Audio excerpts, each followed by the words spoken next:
श्री शिवाय नमस्तुभ्यम।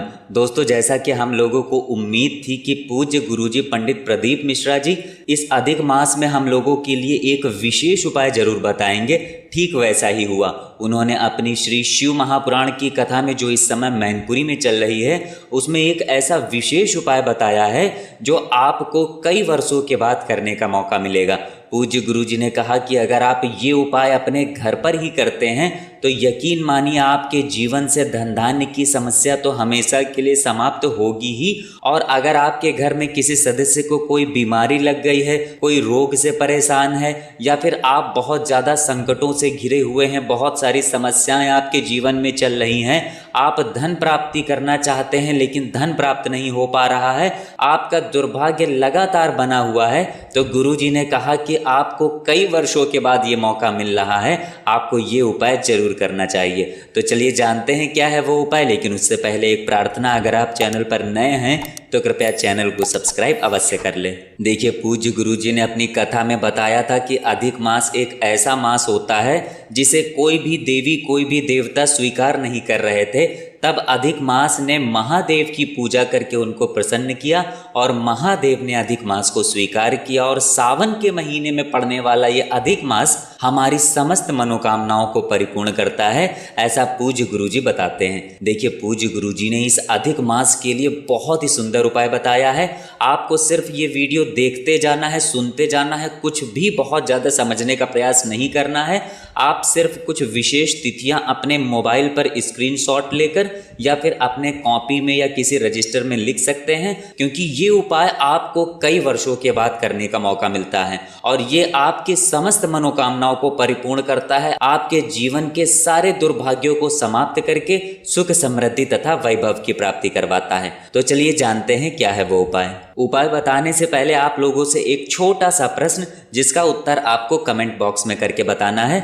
आपको बताना है कि माता सती के पिता का क्या नाम था। सामने आपको प्रश्न दिखाई पड़ रहा होगा, इनके दो ऑप्शन दिए गए हैं, इनमें से जो भी सही हो वो आप कमेंट करके जरूर बताइएगा। अब इसके बाद बात करते हैं अपने उपाय की। देखिए, पूज्य गुरुजी ने कहा कि इस सावन महीने के अधिक मास में पड़ने वाली 7 तिथियां ऐसी होती हैं जिनमें अगर हम ये विशेष उपाय करते हैं तो हमारी सारी मनोकामनाएं बहुत ही जल्द परिपूर्ण होती हैं।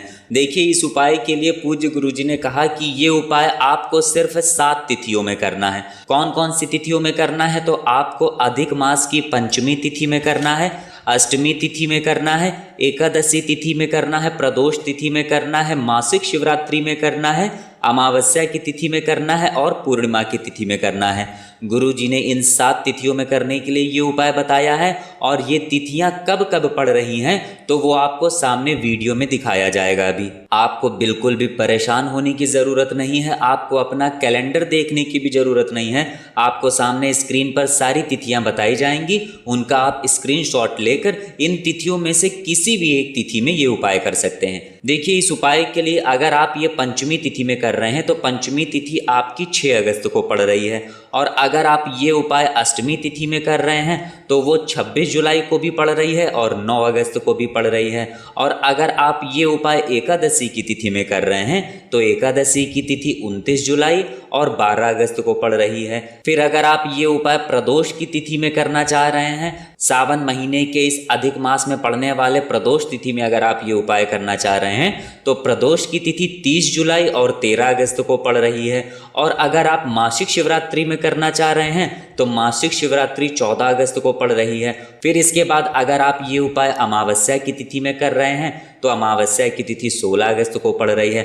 और अगर आप ये उपाय अधिक मास की पूर्णिमा तिथि में कर रहे हैं तो पूर्णिमा की तिथि 1 अगस्त को पड़ रही है। देखिए, ये सारी तिथियां आपको बता दी गई हैं, सामने आप इनका स्क्रीनशॉट ले सकते हैं। पूज्य गुरुजी ने कहा कि इन सारी तिथियों में आपको ये उपाय नहीं करना है। आप चाहें तो कृष्ण पक्ष की इन तिथियों में या फिर शुक्ल पक्ष की इन तिथियों में से किसी भी एक दिन आप ये उपाय कर सकते हैं। जितनी भी तिथियां यानी जितनी भी डेट्स आपको बताई गई हैं उनमें से सिर्फ एक बार आपको ये उपाय करना है और ये उपाय करने के लिए आपको बाहर कहीं भी जाने की जरूरत नहीं है। पूज्य गुरुजी ने कहा कि कई क्षेत्रों में, कई प्रदेशों में बहुत ज़्यादा बारिश हो रही है, इसलिए आप लोगों को ये उपाय अपने घर पर ही करना है।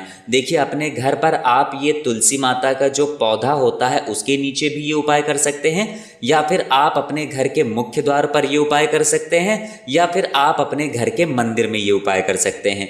इस उपाय के लिए आपको 5 दीपक ले लेने हैं। दीपक आप मिट्टी के भी ले सकते हैं, या फिर आप अपने घर पर शुद्ध आटा मारकर उसका भी दीपक बना सकते हैं। पूज्य गुरुजी ने सिर्फ दीपक के लिए कहा है, आप इन दोनों में से किसी भी दीपक का इस्तेमाल कर सकते हैं। इस दीपक में आपको शुद्ध देसी घी डालना है, और साथ ही साथ आप चाहें तो लंबी रुई की बत्ती का प्रयोग कर सकते हैं, क्योंकि पूज्य गुरुजी ने अपनी कथा में किस बत्ती का प्रयोग करना है ये नहीं बताया है। यानी आप गोल रुई की बत्ती का प्रयोग करना चाहें तो गोल रुई की बत्ती का प्रयोग कर लें, या फिर लंबी रुई की बत्ती का प्रयोग करना चाहें तो लंबी रुई की बत्ती का प्रयोग कर लें। लेकिन पूज्य गुरुजी हमेशा कहते हैं कि अगर आप अपने घर पर मंदिर के सामने कोई दीपक प्रज्वलित कर रहे हैं, या फिर माता लक्ष्मी के पौधे के नीचे कोई दीपक प्रज्वलित कर रहे हैं, तो उसमें आप लंबी रुई की बत्ती का ही प्रयोग किया करिए। तो आप इस उपाय के लिए लंबी रुई की बत्ती का ही प्रयोग करेंगे। अब देखिए, आप ये 5 दीपक ले लीजिएगा, इनमें घी डाल दीजिएगा और 5 लंबी रुई की बत्ती लगा दीजिएगा।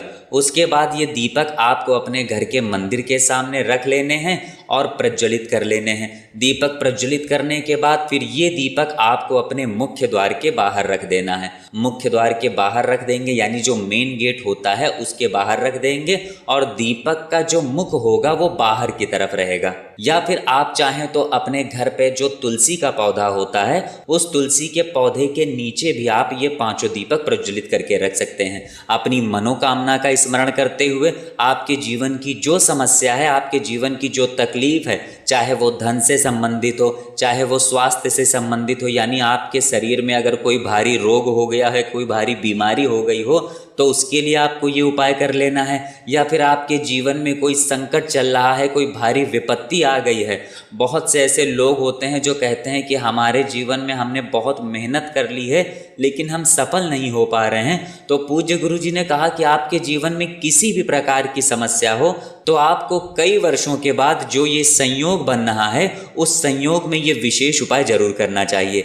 लेकिन आप एक बात का विशेष ध्यान रखेंगे कि अगर आप माता तुलसी के पौधे के नीचे ये 5 दीपक प्रज्वलित करते हैं तो फिर आपको एकादशी के दिन ध्यान रखना है कि तुलसी के पौधे को आप स्पर्श नहीं करेंगे। वैसे पूज्य गुरुजी ने कहा है कि आप अपने घर के मुख्य द्वार के बाहर ही ये 5 दीपक प्रज्वलित कर लीजिएगा, लेकिन ये दीपक आप प्रदोष काल के समय में ही प्रज्वलित करेंगे। अगर आप प्रदोष काल के समय के बारे में जानकारी नहीं रखते हैं तो जान लीजिए कि शाम को जब सूर्यास्त होते हैं तो उससे 45 मिनट पहले का समय और 45 मिनट बाद का समय, यानी ये जो 1.5 घंटे का समय होता है इसे ही प्रदोष काल का समय कहा जाता है।